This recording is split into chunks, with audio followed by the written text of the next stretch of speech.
ఆ రెండుకి సమాధానం చెప్పలేకపోతున్నాడు. ఒకటి ట్రూ అప్ ఛార్జీలు తీసేస్తానన్నాడు. ట్రూ అప్ ఛార్జీలు ఎందుకు పెట్టారో నాకు తెలియదు అన్నాడు. ట్రూ అప్ ఛార్జీలు ప్రవేశపెట్టింది చంద్రబాబు హయాంలో.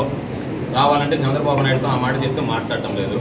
ట్రూ అప్ ఛార్జీలు నువ్వు పెట్టావు, నీ హయాంలో ప్రారంభమయ్యాయి, నువ్వు తీసేస్తున్నావు కొనసాగిస్తున్నావు అనే దానికి సమాధానం చెప్పమంటే ఆ తెలుగుదేశం పార్టీ వాళ్ళు విమర్శలు చేస్తున్నారు తప్ప దాని గురించి మాట్లాడటం లేదు. రెండవది, రైతులకు సంబంధించినటువంటి మీటర్లు ఏదైతే ఉన్నాయో ఆ మోటార్లకి మీటర్లు దించేది లేదు, అవి గురితాళ్ళు అని చెప్పి మాట్లాడాడు. కాబట్టి ఆ మాటకు కట్టుబడి ఉన్నావా? కరెంట్ ఛార్జీలు పెంచడం అనేటువంటి స్పష్టమైనటువంటి ప్రకటన చేస్తావు. ఈ మూడు మీరు ఇచ్చినటువంటి హామీలు, ఎన్నికలకు ముందు విద్యుత్ రంగానికి సంబంధించి మీరు ఇచ్చినటువంటి హామీలు శ్వేతపత్రంలో మొన్న ఆ మూడు కనపరచలేదు కాబట్టి ఆందోళన ఉంది. మీరు చెయ్యాలని మేము అంటాం, చేయవచ్చు, చేస్తారేమో. ఆ చేసేదాంట్లో స్పష్టత అవసరం ఉంది కాబట్టి మేము అడిగేటువంటిది ట్రూ అప్ ఛార్జెస్ రద్దు చేస్తాం, ట్రూ అప్ ఛార్జెస్ ఉండవు, రైతులకు సంబంధించినటువంటి మోటార్లకు మీటర్లు బిగించము, వాటి రెండుతో పాటు కరెంట్ ఛార్జీలు పెంచము. ఈ మూడు ఎన్నికలకు ముందు మీరు ఇచ్చినటువంటి హామీలు కాబట్టి విద్యుత్ రంగానికి సంబంధించి శ్వేతపత్రం విడుదల చేసేటప్పుడు ఆ మూడు హామీలు మిన్నకుండిపోయారు కాబట్టి ఆ మూడు హామీల మీద మీరు స్పష్టత ఇస్తే బాగుంటుంది అని చెప్పి ఉచితంగా ఇసుక అన్నారు. మరలా ఈరోజు డబ్బులు కట్టించుకుంటున్నారు. ఉచిత ఇసుక అంటే ఏంటి?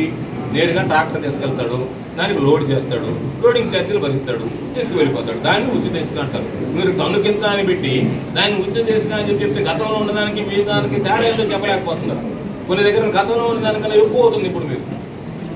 కాబట్టి ఉచిత ఇసుక అంటే దాని అర్థం నిర్వచనం మాకు తెలిసినంత వరకు ట్రాక్టర్ తీసుకొస్తాడు, ఉచితంగా ఇసుక తీసుకువెళ్తాడు. ఆ లోడింగ్ ఛార్జెస్ ఏదైనా వాడే లోడ్ చేసుకోవచ్చు, లేదా ఇతరులు వచ్చి లోడ్ చేయొచ్చు.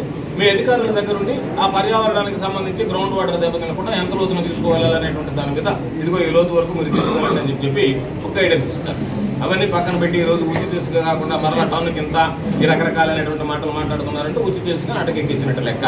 కాబట్టి ప్రారంభం నుంచే మొదలు పెట్టకుండా కనీసం 2 నెలలు 3 నెలలు గ్యాప్ ఇస్తారనుకుంటే బిగినింగ్ నుంచే మీరు హామీలు ఏదైతే ఇచ్చారో వాటి ఉల్లంఘన ప్రారంభించారు. ఆ హామీల ఉల్లంఘనకు సంబంధించి ఇచ్చినటువంటి హామీలు కనీసం మిగిలిపోయినటువంటి వాటి మీదైనా నిలబడతారు. ఎందుకంటే ఇంకా పూర్తి స్థాయి బడ్జెట్ రాలేదు కాబట్టి బడ్జెట్ వచ్చిన తర్వాత ఆ బడ్జెట్లో కూడా మీరు ఇచ్చినటువంటి అన్ని హామీలకు కూడా కేటాయింపులు చేస్తారని మేము ఆశిస్తున్నాం. తప్పనిసరిగా రాబోయేటువంటి రోజుల్లో మేము కోరుకునేది కూడా మీరు ఇవ్వాలని, మీరు ఇవ్వకుండా ఉంటే మిమ్మల్ని విమర్శించాలనేటువంటి దుర్మార్గం అనేటువంటి ఆలోచన మాకు లేదు.